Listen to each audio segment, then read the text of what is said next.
We're here at the top of the Mount of Olives. This is a beautiful outlook over the entire city of Jerusalem.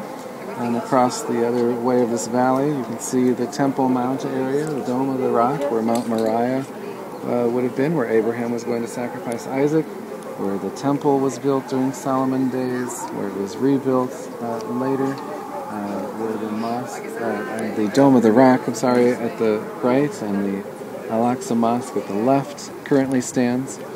And from this Mount of Olives is where Jesus would often come with his disciples to pray. In Luke 21:37 it says, each day he'd teach at the temple, and each night he'd spend on the hill called the Mount of Olives. Part of the reason, it was just a close distance, and you can see the temple steps where he would teach, the southern steps there.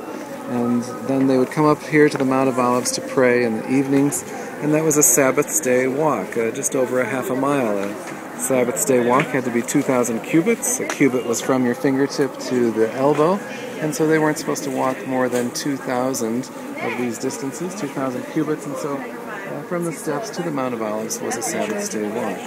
And the other important things that happened here on the Mount of Olives is first mentioned in the Bible back when David talked about the hill, and he fled through the hill east of the city. And then it's mentioned again in the book of Acts at the end, where Jesus goes up into heaven from the Mount of Olives, and the angel appears to the disciples and says, why are you looking up here? In the same way that you saw Jesus go into heaven, he will return from heaven. And so that's the exciting part of the stories of the Mount of Olives, that it's not just what happened in the past, but what's going to happen here in the future.